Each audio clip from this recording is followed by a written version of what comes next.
Welcome to the Orgasmic Lifestyle Podcast by Venus O'Hara. I'm here to welcome you into the world of orgasmic living by hosting experts to discuss orgasmic topics such as nutrition, spirituality, personal development, sexuality, and much more. Here, we will offer lifestyle lessons that can help you lead a fulfilling, joyous, and orgasmic lifestyle. I'm your guide, Venus O'Hara.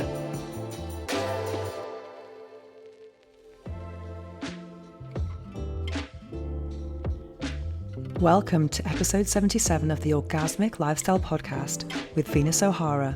In this Flower Moon episode, we discuss online reputation, vulnerability, and authenticity.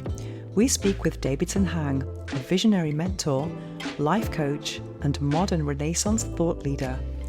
I also review the Netflix series, Baby Reindeer. The episode ends with a guided meditation with affirmations for vulnerability as a strength.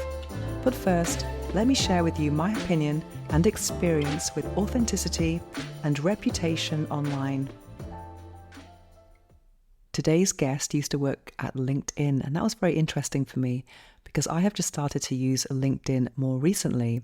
I've been interested in showing the professional side of my job and especially my work style or my lifestyle, my professional lifestyle.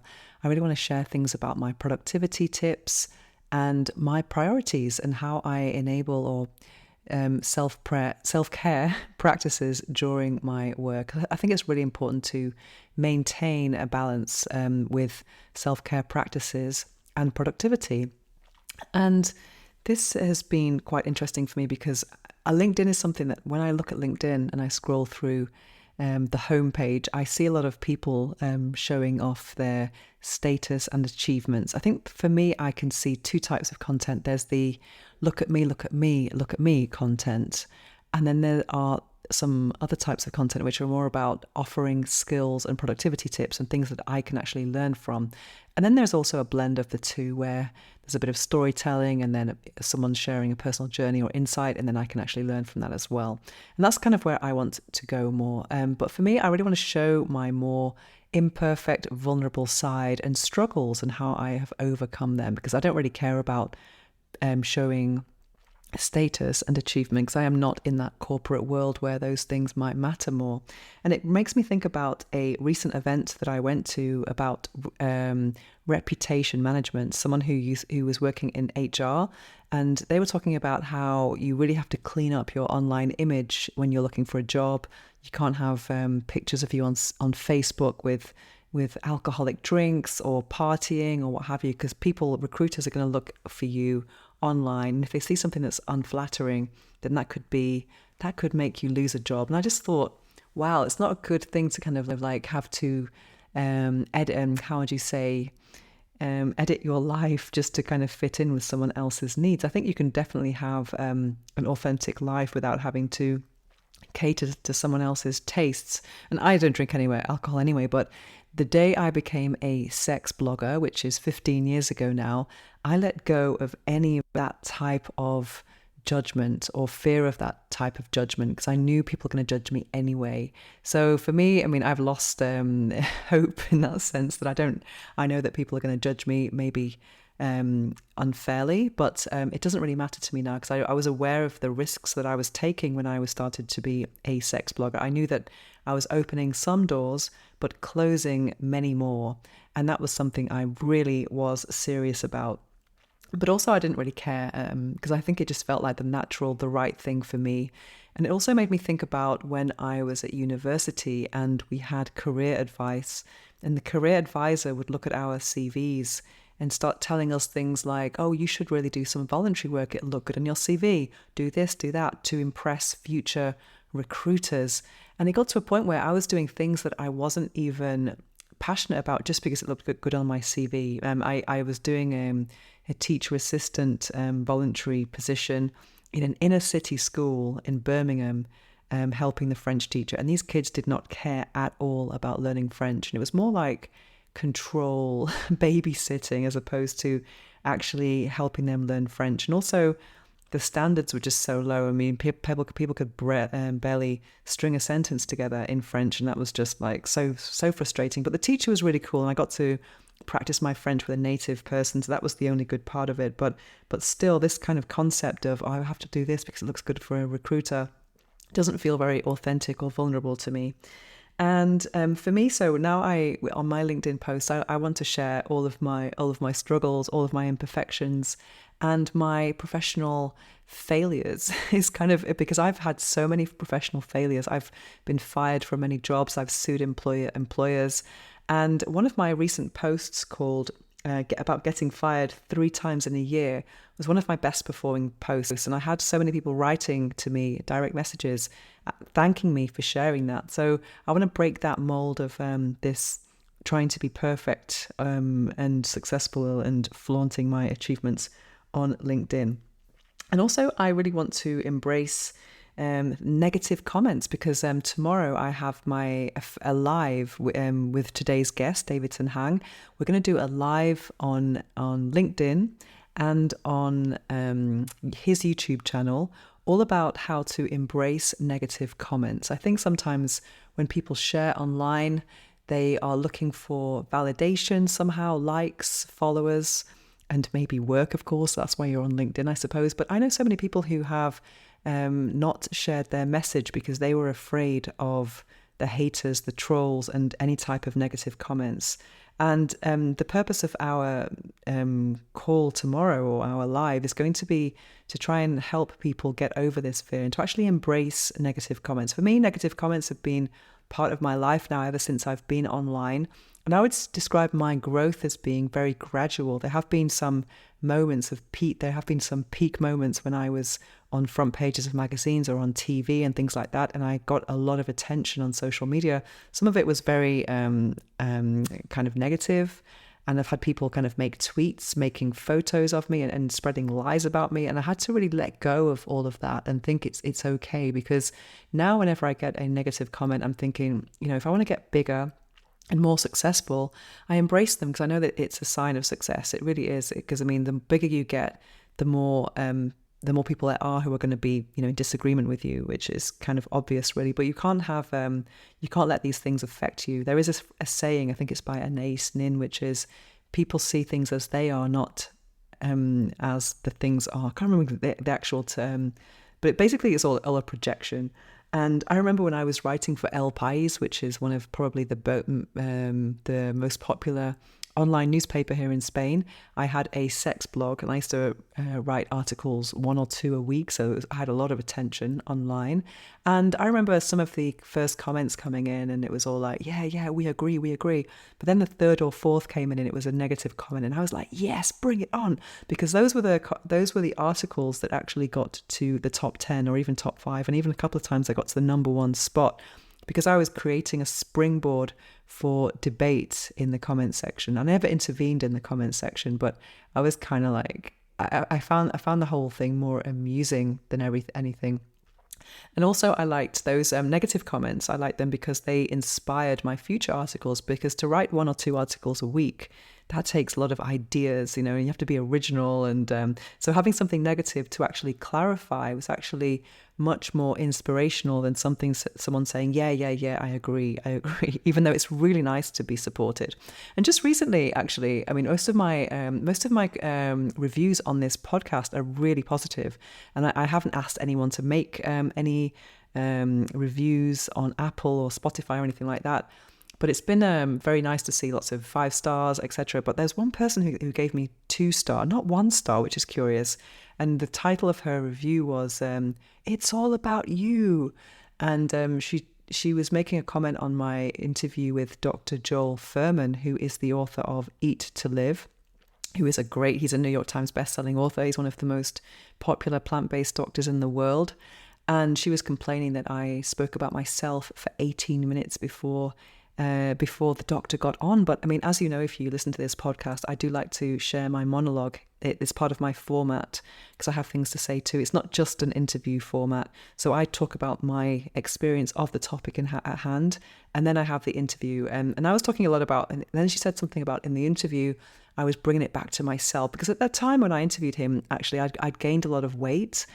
And I was curious about his philosophy about nutritarianism, which is about having very high density not calories, nutrition or vitamins in your food, and not having empty calories. And he's a proponent of going without oil. So I was asking him all these things from my personal perspective, but I don't think it was. I think that applies to a lot of people. A lot of people do want to lose a few pounds here and there, and just learning about nutrition from someone who is such an expert. All the things I was asking were definitely relevant to anyone, really. But yeah, I thought it was kind of amusing, and I thought, why bother listening to 18 minutes? Or if you don't like it, just to change the channel. You know what I mean? If you want to listen to Dr. Joel Furman or anyone else, there are many resources online for that. But I do think sometimes these things are a reflection or projection of how someone's feeling. It's not really about me, but it is about me. Of course, it's about me. Anyway, that is my monologue for today, and let's get into our conversation with Davidson Hang. Do you want to upgrade your life? If so, check out my free meditation, my Life Upgrade Meditation.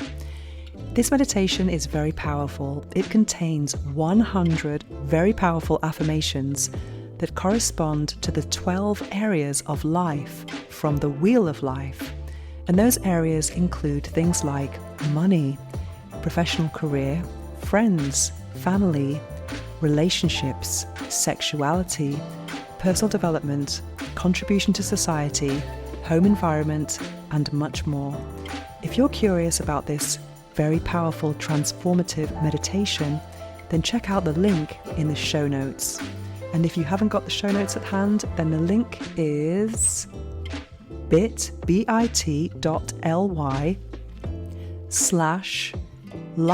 capital LIFE, hyphen, capital U, P, G, RADE, upgrade, hyphen, meditation with a capital M. The link is also in the show notes. So if you would like to upgrade your life, check out my free Life Upgrade Meditation. Now it's time for this episode's interview.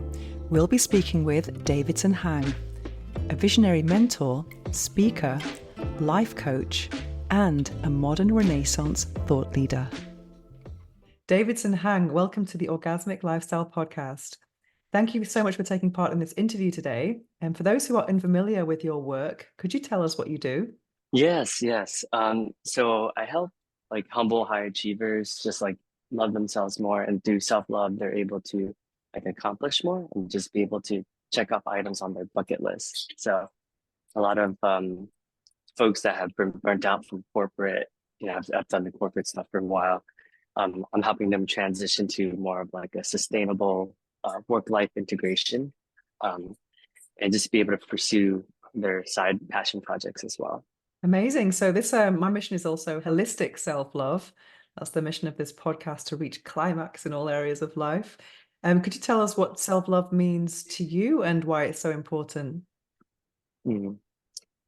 Yeah, I think it's like not worrying about the extrinsic um, motivators, right? Like what other people think, and just doing things that make you happy. And it's that simple, but I think we just have so much societal conditioning, or sometimes it's our parents or just others' expectations, and we end up doing things that we think other people would want us to do instead of actually fulfilling on. So for me, that looked like climbing the corporate ladder, like making more money, like spending money on nice things like nice cars and a new house, and you know, traveling the world because I thought it would look good and people would be like, "Good job, Davidson," pat me on the back, instead of just doing things that I want to do, whether that's like a 16-day solo road trip, or just be able to just enjoy myself and just be with people and just go up to random strangers. So recently, I've gone up to, when I was in London last week, I went up to 150 random strangers and just started asking them deep questions about their lives. So that was a lot of fun. Wow, that sounds it was very scary to do something like that for a lot of people. So what inspired you to follow this path? Um, I think like a lot of people, I just was just like finding myself, and I wasn't really sure like what the right path was.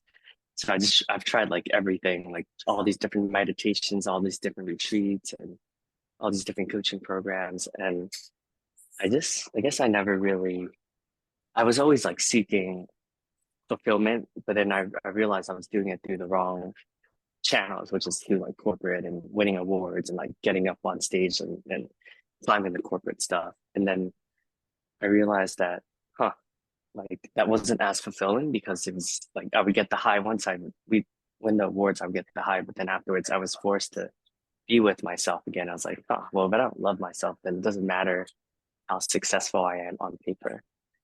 Mhm. So I read that you spent $500,000 on personal development. Is that correct? I would, if I in my lifetime, if you count like my Okay. entire lifetime, yes, yeah. So I live in Barcelona, Spain. You could probably buy a small, an okay apartment for that price. I'm wondering, what do you think were the best and the worst investments, without naming names, of course, if they're on the bad Mhm. side. But what do you think were the Yeah. best investments in your things you wouldn't do Hmm. again? Oh, obviously, we never do anything. We never say never, but like things you probably wouldn't Hmm. choose. Mm. Yeah. I think I'm generally like a very optimistic person. So even the ones that I didn't get as much ROI from a traditional sense, like I learned a lot about myself and what I didn't like. So I Mhm. feel like that's like equally as important. If I was to choose, I would say Landmark has been pretty eye-opening. I don't know if you've heard of Landmark, but it's like No, pretty no. well known. I think Werner Erhard is the guy who like started that. He's like, I guess you can call him like a guru, like in the space where people like basically worship the land he walks on. Like he's just like a very intelligent guy. And so Landmark has been super helpful. And what I is mean, it one thing, exactly? What oh, how did it help you? it's hard to describe it. It's hard. I guess the goal of it is it's to get you to nothing.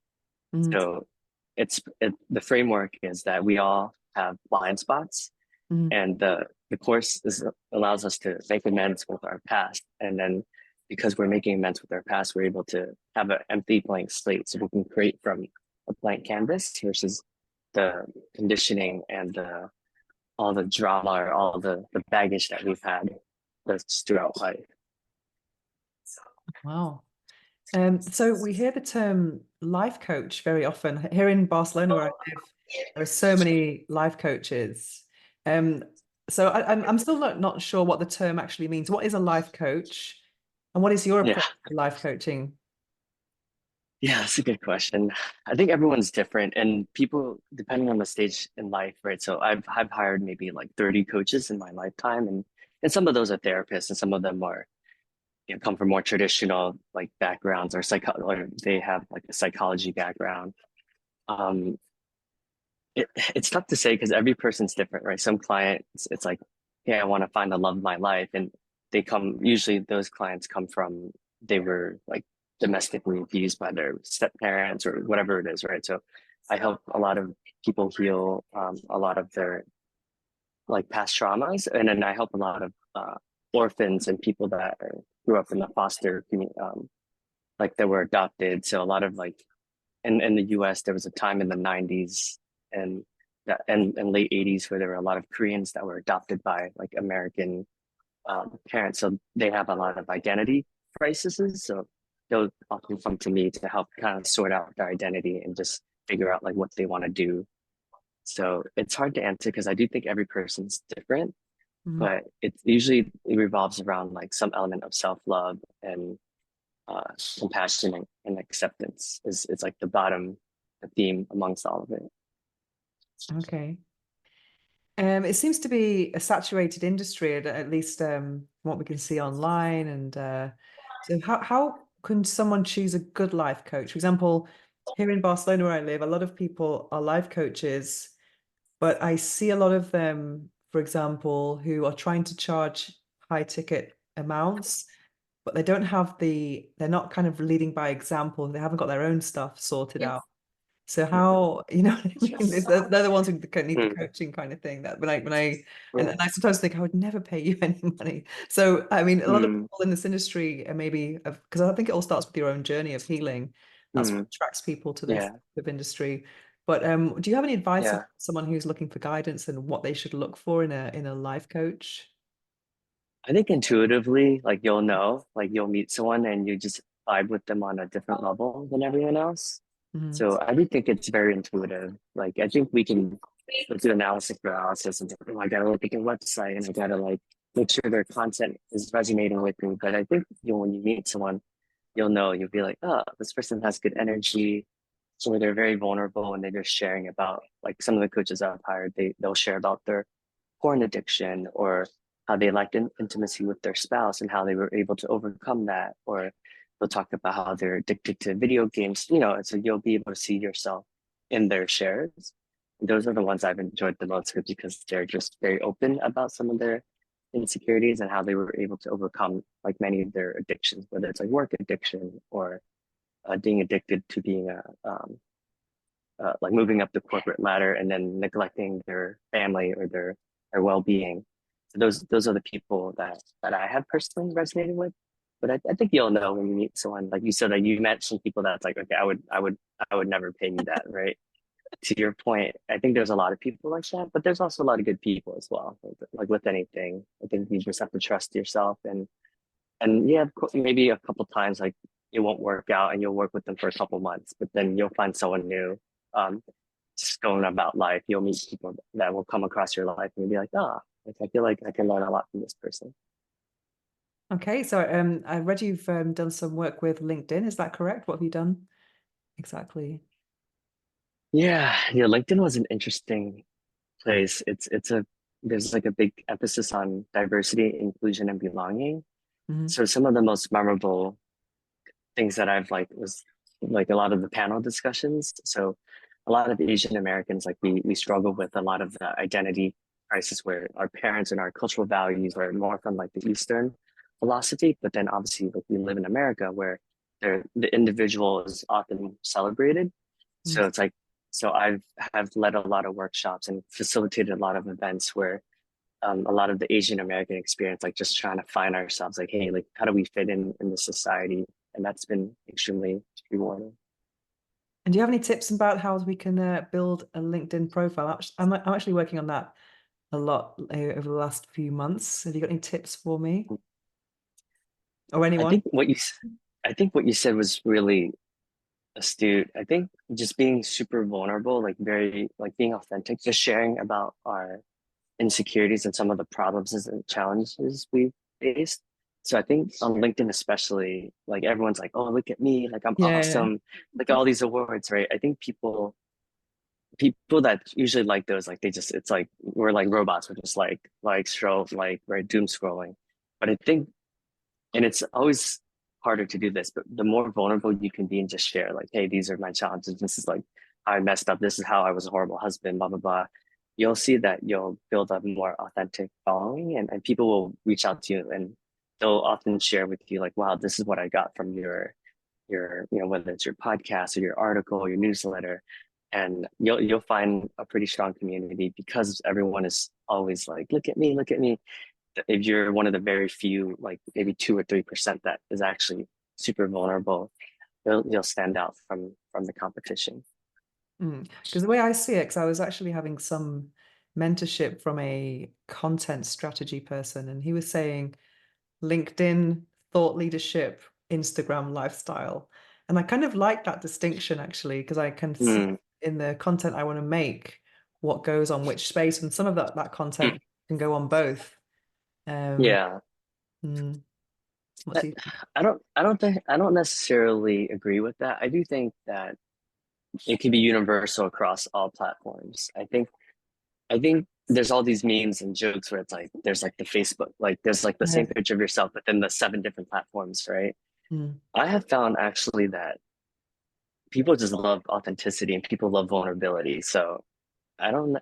And you would think LinkedIn would be the last person that you would be place that you would talk about, like, a lot of the topics that you're talking about. Like you would think LinkedIn would almost be like the last, but they're probably the people that need that the most because there's like they're like the stuffy corporate, like wearing a suit and tie, like, and I think they would benefit most from your type of content because they're just super stressed out and they're just like always on the go and always trying to build the next company, like trying to get promoted. So I But I think Instagram is very, it seems like has a very strong following with people around my age. I'm 36. I feel like everyone that's my age is like very, very, um, feels like very connected to Instagram. And then I would say that LinkedIn is for high achievers, it seems like. Okay, that's interesting. So I think for me, it's more. I would say the connections on LinkedIn are more kind of real than the ones on Instagram because there could Hmm. be a professional interest to be in Hmm. contact a lot of the time. So even though it's less, I think Hmm. each follower has maybe higher quality of what the kind of collaborations can emerge from those connections. I do think the average person on LinkedIn makes more money. Like they just Mm, have more disposable income. So I do think if you're trying to grow your business or you're looking for people that can afford whatever it is that you're selling, whether okay. it's a coaching program or retreat, or I think LinkedIners tend to have a lot of disposable income, so they're more likely to actually spend on whatever it is that you're helping them with compared to Instagram. I feel like a lot of the folks on Instagram I've met are still trying to like find themselves and are like a little bit, I wouldn't say like behind, but a couple stages like in their journey in terms of like figuring out like what they want. Or that's just I hate to generalize like that, but Mm. I do think that's what it seems like based on my interactions with both communities. Mm.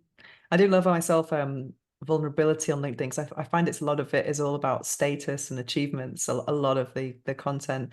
But I saw there's a girl I know Yeah. who's actually one of the most successful public speakers here in Spain, and she was giving a free workshop and 10 people signed up, and no one came, and she actually shared it on LinkedIn, and I thought it was so cool.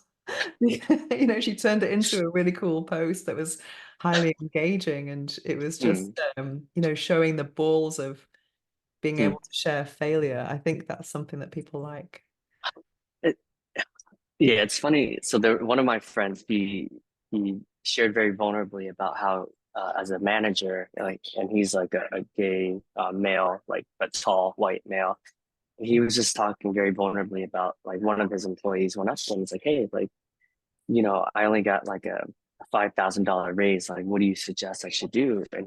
And he just shared like, "You should leave because honestly, like the amount of work and dedication you put into this organization, like I feel like we're doing you a disjustice with that slap in the face." And that went absolutely viral. Like he like I think before his most posts were getting like 100 comments or something. Like that one got like 8,000 comments. So like overnight, and it was like very simple. It was just simple. He was just sharing like, hey, if you feel like you're not underappreciated and you feel like your company's like slapping you with this 2-3% raises and you're afraid to take that leap of faith and go for something else, like I'm here to get your permission that it's okay to do that. And it's like a very simple message, but for whatever reason, it touched the nerve and it went like absolutely viral. And why do you think it works so well? What nerve did it I think touch? I think I think to your point, like I do think LinkedIn still is very like status driven, right? It's Mm, like, look at me, like I make a lot of money now, right? It's like sort of like that's like kind of or so I do think the 1% where people can actually like share about, hey, like this is like a very vulnerable moment for me. And he was able to add value, right? At the end of the day, it's about adding value. mm, But the way he delivered it, like it was clear that he just wanted the best for his employee. And it was, and most people on LinkedIn, like they wouldn't share that because they would be like, oh, is my company going to like slap me on my like, you just like corporate is still very much like, hey, you have to like stay mm, between the lines. You can't. And that's one of the reasons why I started my own company because I would interview all these like Asian executives and they would be like, good for you for like raising this awareness and consciousness and like talking about these issues that no one else is talking about. I would never be able to do that, but I'll support you in doing that. So I mm. left because I had my hands slapped enough times. And even at LinkedIn, honestly, like, which is, I would say, like a pretty woke like culture in terms of they're very progressive in terms of like different types of, yeah, I would say LinkedIn is out of all the companies I've worked at, which is probably like 30 different companies, is probably the most progressive. But even they were like, hey, like slow down, like you shouldn't be talking about that, and Mhm. I had my hands slapped enough times. I'm like, you know what, like I need to go on my own because I need to talk about these like more difficult topics. Wow. 'Cause I think a lot of the time, well, for most people, our identity is just stuck to our what we do for a living, our profession. It's so much a part of who you live. And this is just speaking to you now, it's come to Mm. mind about all the times I got sacked. Like when I was in my 20s, I came to Barcelona with 400 euros on a night train. You know, it was a real adventure, and I got the Wow. worst job of the world. I was knocking on doors selling fiber optic internet, and I could barely speak Spanish. And I got Oh my sacked after God. 5 weeks. I mean, I laugh now, but it wasn't funny. I was eating once a day, and then I Mm, kind of got another job on a help desk for General Electric on the French team, and that I got sacked there as well. And then I got a job as a export assistant, which I loved because I was, I really wanted to get into exports. And then after a while, they brought just I was kind of giving support, admin support to all the export salespeople. And then some commercial mm, director comes in and says, no, all of the salespeople must do their own admin. So they're going to put me in the reception and that for the same money, but it was just like there was no internet on the computer, so I was just like accepting packages all day, and it was just like mental torture. It was so bad, but it just felt like constant bad luck, and I was just feeling like undervalued, and it's just a mm, horrible feeling just to when you've been sacked. That happened in the time of a year, so I always had this paranoia of going to work and finding an envelope on my desk. It was so mm, awful.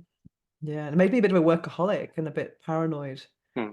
Yeah. I think especially in the US culture, that I think America is like notorious for that, where at least in Europe, like people, when you talk to people, they don't always ask like, "Hey, what do you do for a living?" Right? Like, what do you do for Mm. work?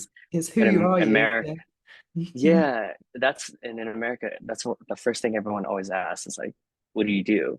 And it's I I think it's starting to change with the new generation, but I think we have a long way to go.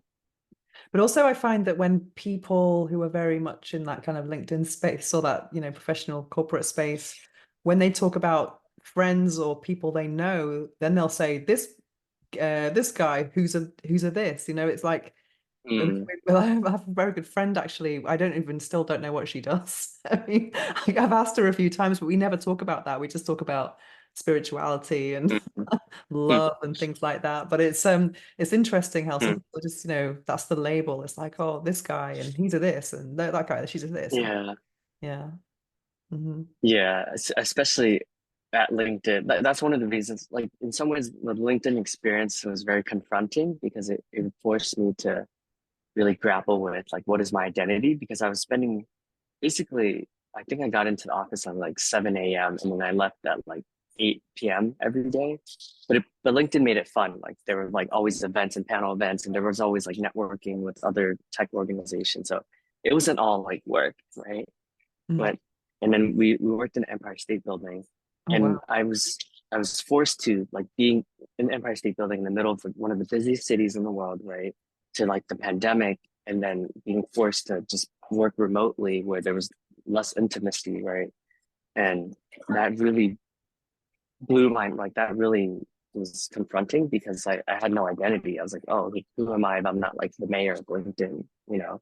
Mm. So that I think that forced me to really find myself and in isolation, like I was able to be like, you know what, like I don't need to be like the guy that's emceeing every event or that's being able to throw all these crazy events where like hundreds of people are showing up, right? And then that's when I started to realize like, okay, like I'm okay with myself. I don't need to be successful in order to like love myself. And that's what started the whole journey. So it was very confronting, but it was I would say LinkedIn kind of helped me realize that because I was just investing way too much energy that my marriage was neglected. Like like I stopped talking to my family. Like I was just so focused on like moving up and making more and networking and all this stuff. I think it's fair to say that status and achievement would be a value or how people value success or how they think of success. But what do you think of success? What is success for you right now after this journey or during this journey that you've made? Hmm. I think it's like interacting with interesting people like yourself. Like I Oh, do thank you. think um I'm a firm believer. I like variety, so I do like trying different things and experiencing different things, whether that's travel or just anything new. Like if you've never been to a meditation retreat, like try that. If you haven't been to a different country, try that. Right. So I personally think it's being able to pursue the passions and the hobbies that you have, and to be able to have like deep, rich, meaningful relationships with people and yourself, of course. Okay, so tell me about this speaking to 150 strangers in London. What was the purpose of that, and have you been doing that for a long time? Is that something you do generally? Try to speak to strangers? Hmm. Yeah, I would say yes and no. I have this mission called the 100 Million Lives Movement, where I want to inspire people to, I want to be able to impact 100 million lives. So that's a combination of social media. And I guess I was just trying to prove that you never know who you're going to meet. So I just go up to random people and just ask them how deep questions about their lives. And there wasn't one person who I didn't like, fall in love with, like when I got to know them, like a random stranger. So I was just helping people see like the beauty in humanity instead of like all the negative. Like social media is like can be very triggering, right? It's like, okay, let me prey on people's um, emotions that are usually in a negative way, right? It's like fear or hatred or racism or whatever it is. So I wanted to portray like a more like I wanted people to look at social media and feel uplifted and feel inspired instead of feel like some sort of negative energy. So that was the purpose of that. Amazing. Yeah, it's interesting how we can have a depth when with someone you don't really know. It's yeah. Yeah. I have a socialized group here in Barcelona called Barcelona Conscious Connections, and we have dinners and we have these icebreaker questions on the table to kind of, so we're not talking about what do you do, how long have you been here, you know, Yeah. so they're quite deep. One of the Mm. most successful conversations we had lately was, what was the last thing you gave up? I thought that was a really cool question. That had a lot of interest. Uh, One of them was talking about a toxic relationship. I gave up wearing makeup. So it was really deep. What about you? What was the mm, last thing you gave up? mm. Yeah. So you just reminded me of something. That was so I crowdsourced a lot of the questions from my community. I'll be like, Ah, hey, I'm in, City Hall today, or I'm in Wall Street today. Like, what should I ask people, right? Or in that case, I'm in London. Like, what should I ask random people, random Londoners? And so that same question that you asked did get like a lot of good responses. For me, oof, uh, I would say like giving up, like knowing, like mm, having someone, having read so many books, listened to so many podcasts, so many gurus. I feel like it's sometimes hard for me to give up like knowledge to just okay. be with someone and to start fresh instead of like the stuff that I've learned from whatever training I've done. That's been very difficult for me. Mhm. Okay, so you say you help humble high achievers conquer their imposter syndrome. When I see that phrase, I think about, do high achievers really have imposter syndrome? Hmm. I do think the highest achievers actually are the most insecure, actually, Okay, because we and all of us we need achievement in order to feel respected, to feel wanted. So I do think that people that aren't out there changing the world and like making things happen are actually more secure than folks who um, perceive or portray or project like this image of success. interesting. And how do you help them with it? How do we get over imposter syndrome? Um, there's the framework that I've used is like there's like three things. One thing is like bring levity to name all of our like insecurities. So I was able to name, and then I go through the steps, but I was able to name my insecurities, my survival or fight or flight mode, judgmental guru, big hero no, and optimistic orphan. So that's when I'm triggered. Mm, So I help people be able to find what those three words, and then we'll name it together. So we'll be able to like bring levity to something that's like otherwise like pretty confronting. And then I help them find their uniqueness or their unfair advantage or their secret sauce. So everyone has, so there's like a bunch of exercises I do to help people realize that. And the last part is just like making amends, like just healing the past. And that usually is like do a bunch of exercises that help people be able to see, oh, there's usually like a teenage moment, a child moment, and an adult moment. And once they have insight into those three moments, they won't let the unconscious like consume them and run their but they're able to choose consciously instead of like um, a lot of the unconscious ways of being. So apart from coaching, what else are you doing? So you've written 2 books. You're a speaker now as well. What else what do you do? What is your what do you do at the moment for work as apart from coaching? Yeah. Yeah, I have a mastermind. So like yesterday we wrote like the exercise we did was writing our eulogy. So that was Hmm. interesting. That was like very eye-opening for some people Oh, who just wow. focus. Yeah, like so that was fun. So I do like exercises like that. I'll do in-person workshops as well, like how to Mm. build more authentic relationships through vulnerability. It's a topic that I facilitate, and then I help corporations as well with more of like the team bonding and like morale and boosting employee morale for like tech companies that are like burnt out from just trying to make the stock prices go up, whatever. So I help with a lot of those as well. So from everything you do, what do you enjoy the most? I think going up to random strangers is the Oh, most fun. really? Not just I a just, I hobby. can't, And that's a hobby yeah. or yeah. I don't know how I'm able to be able to monetize that, but and hopefully, make people by just people really connecting with the content, I'll be able to make money as a, YouTube and all these platforms to be able to. But as you know, like a lot of these platforms, it's like there's like a formula that works, right? So this Mm, is a little bit different. So I think I just have to get better at it as well. I think I'm still trying to figure out like what works and what doesn't work. So it's a lot of trial and error. mm. So I said I've seen you've written a book called Redefining Masculinity. Why do we need to redefine masculinity?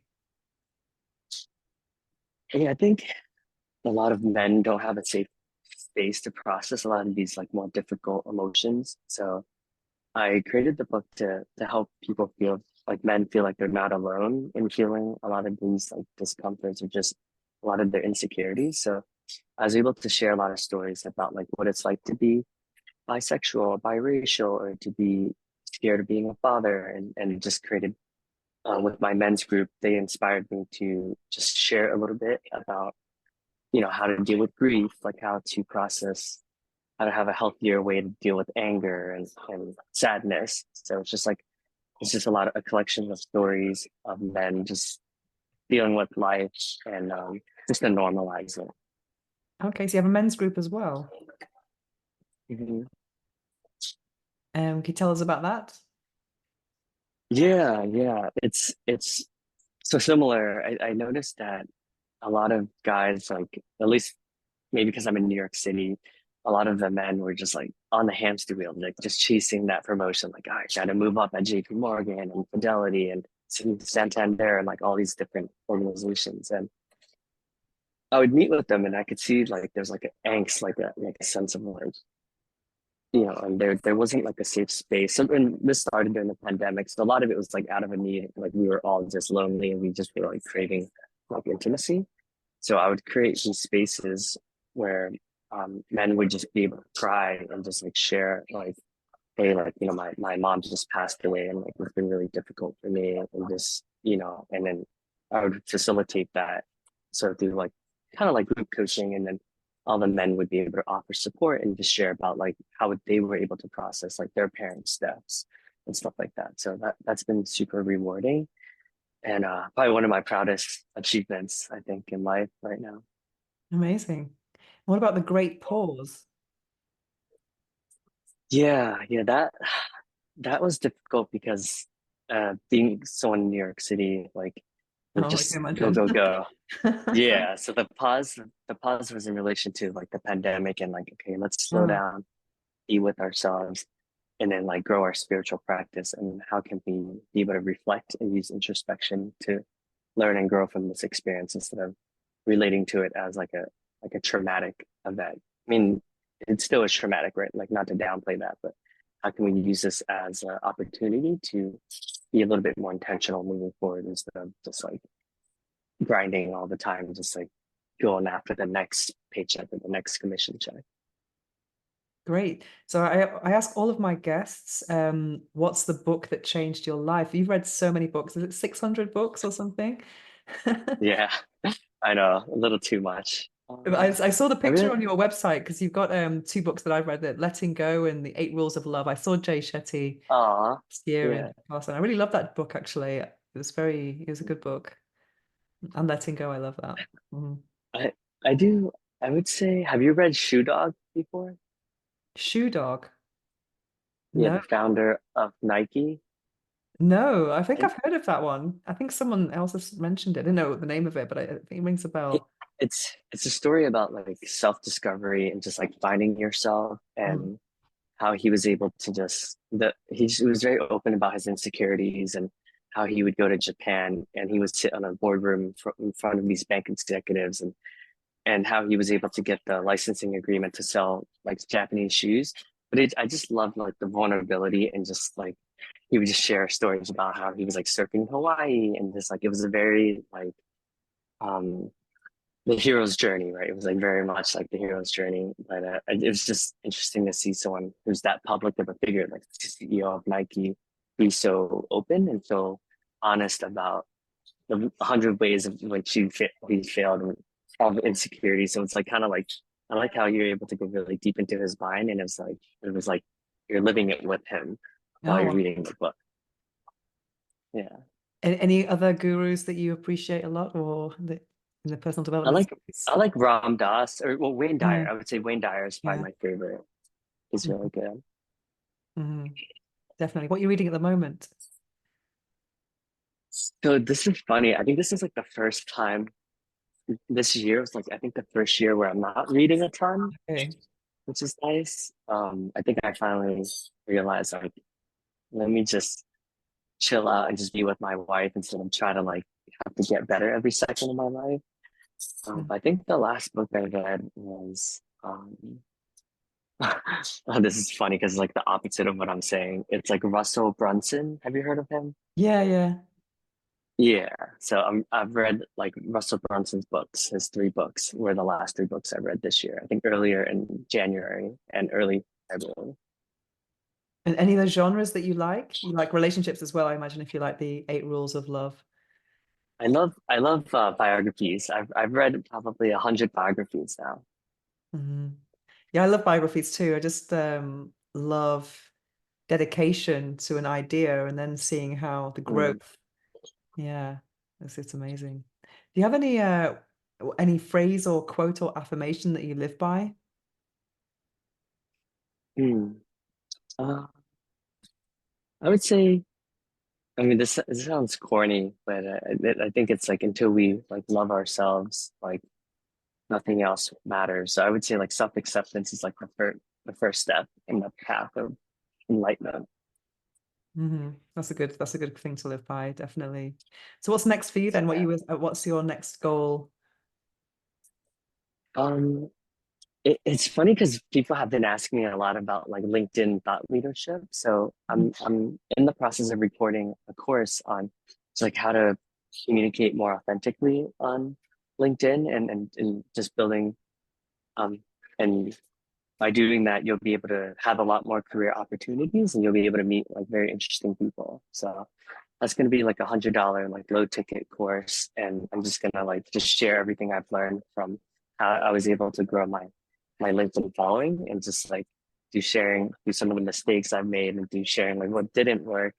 Hopefully Mhm. people will find it to be funny, and then people will also be able to be inspired to post more often, and just post um, more openly and share more openly about themselves, and what they're going through. Yeah, I think I'm gonna try after speaking to you to get more vulnerable in my postings. Let's see how it goes. Yeah. So how can people find you? Where can people find you?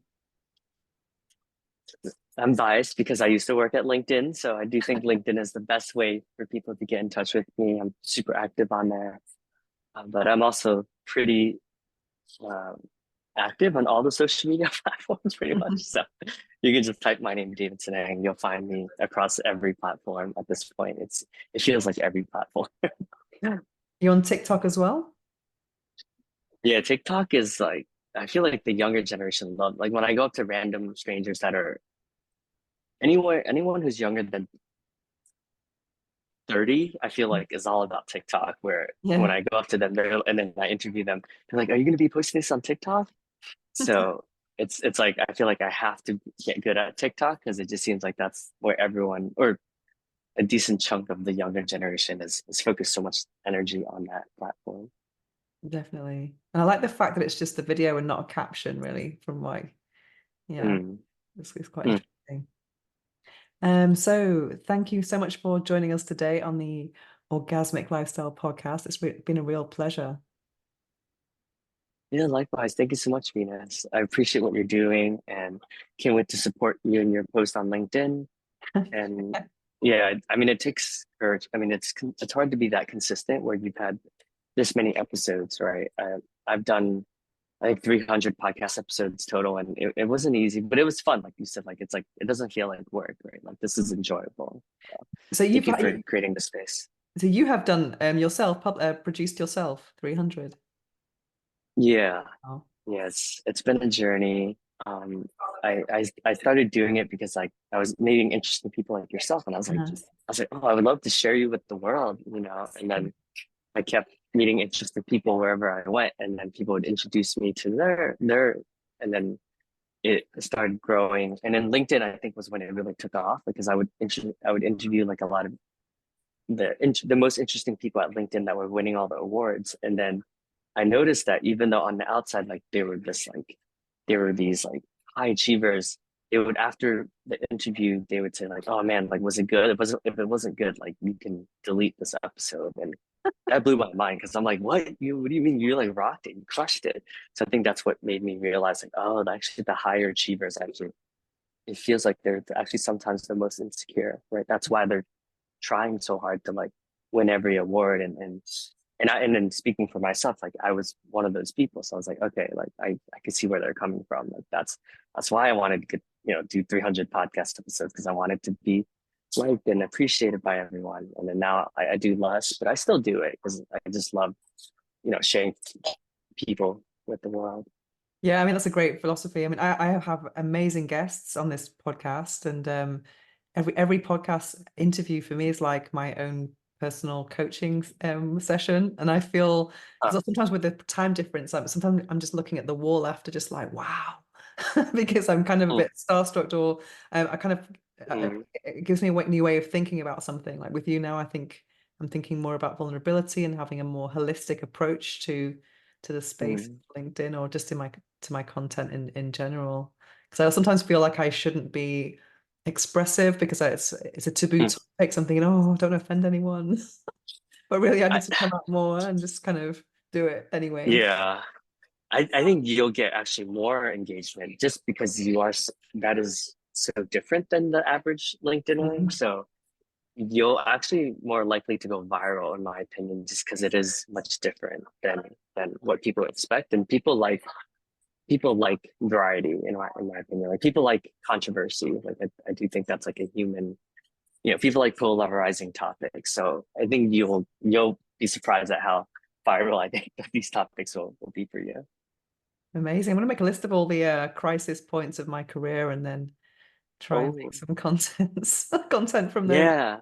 Yeah, Yeah, you'll get so much engagement. People love that stuff. Like, especially on LinkedIn. Like, it's like, yeah, you'll get so much engagement. I'm curious to see what you put out there.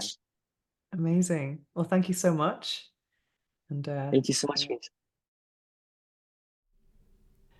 I haven't got a book review for this episode, but I'm going to talk about Baby Reindeer instead. Oh my God. It's a Netflix series. If you haven't seen it and you want to see it, this contains spoilers. But many people have seen it already, actually. It's been an absolute global phenomenon, and it's not really the kind of thing that I really would usually watch. I mean, when I look at the homepage of Netflix and I saw the trailer, it didn't intrigue me at all. I started to get interested in it when I saw the Piers Morgan interview with Fiona Harvey, who is apparently based on, or the character Martha is actually based on her.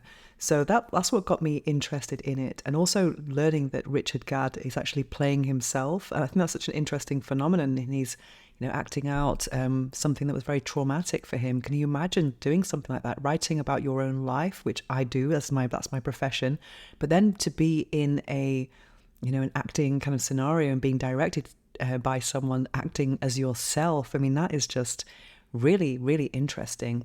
It's a story about stalking and obsession and a struggling comedian. And yeah, it was absolutely captivating. When I started watching it last Saturday, I watched the whole thing in one day. It was deeply disturbing. And I just think it's such an interesting phenomenon about human psychology and about acts of kindness, and how we could maybe, I don't know if it serves as a warning to me.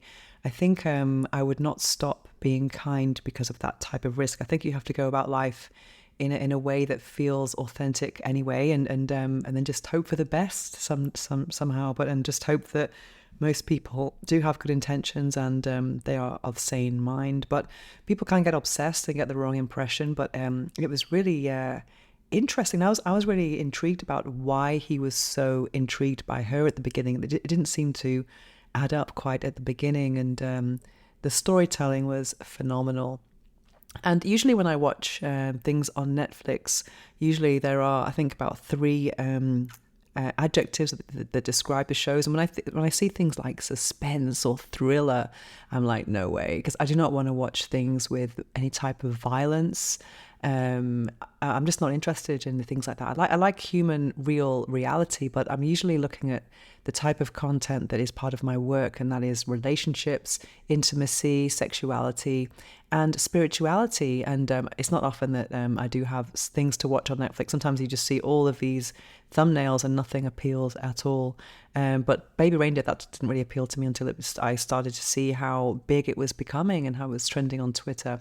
But I would recommend anyone to watch it if they're interested in that type of, it's a dark human psychology, but even for someone who's not really interested in that genre, I found it to be very, very, very interesting.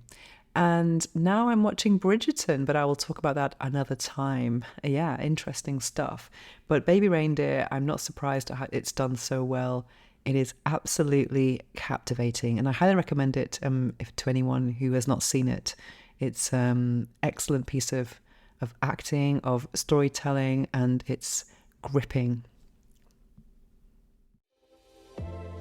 Now it's time to slow things down as we prepare for this episode's guided affirmations meditation. It's probably not a good idea to listen to this while driving or operating machinery. Instead, take a break from whatever you're doing, get comfortable, take a deep breath, and enjoy.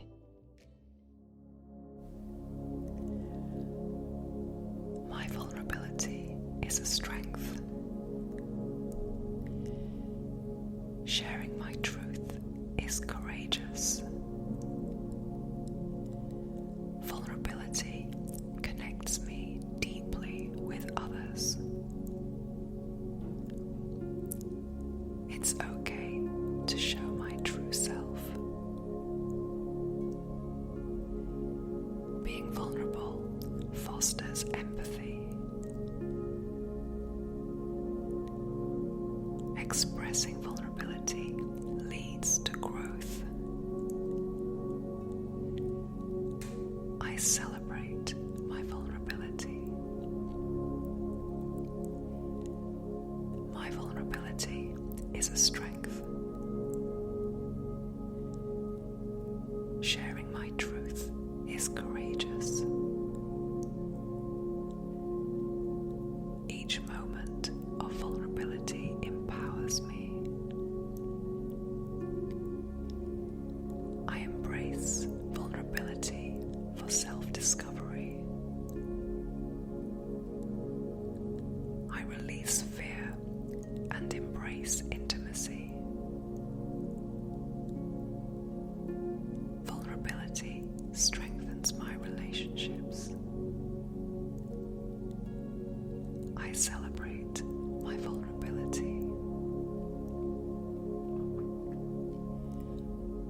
vulnerability is a strength. Sharing my truth is courageous. In embracing vulnerability, I discover my true strength. My openness allows me to connect deeply with others. Through vulnerability, I find courage to face life's challenges. I am resilient, even in moments of vulnerability. I celebrate my vulnerability. My vulnerability is a strength. Sharing my truth is courageous. Being vulnerable is a sign of authenticity and inner power.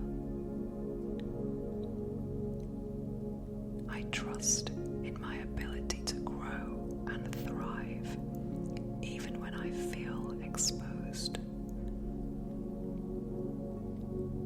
I courageously share my feelings with others. I celebrate my vulnerability.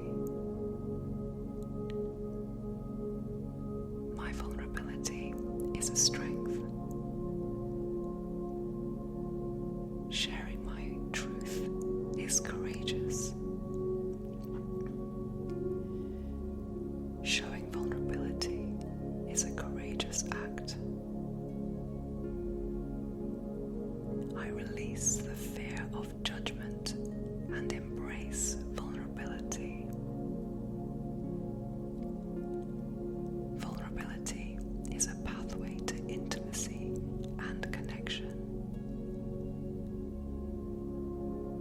My vulnerability is a testament to my bravery and authenticity. I celebrate my vulnerability.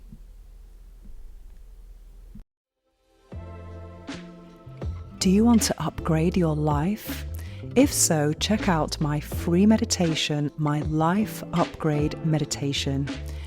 This meditation is very powerful. It contains 100 very powerful affirmations that correspond to the 12 areas of life from the Wheel of Life. And those areas include things like money, professional career, friends, family, relationships, sexuality, personal development, contribution to society, home environment, and much more. If you're curious about this very powerful transformative meditation, then check out the link in the show notes. And if you haven't got the show notes at hand, then the link is bit.ly/life,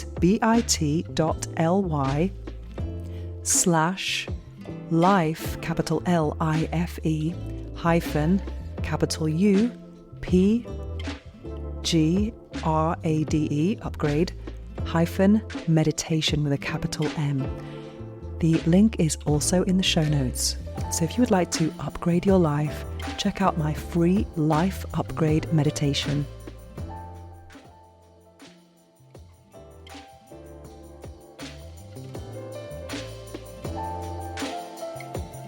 To find out more about me and my orgasmic lifestyle, visit venusohara.org or follow me on Instagram at instagram.com/VenusO'Hara.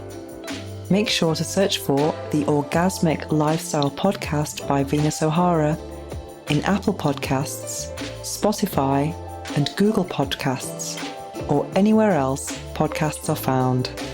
Make sure to click subscribe so you don't miss any future episodes. Thanks for listening, have an orgasmic week, and make sure every day is a climax.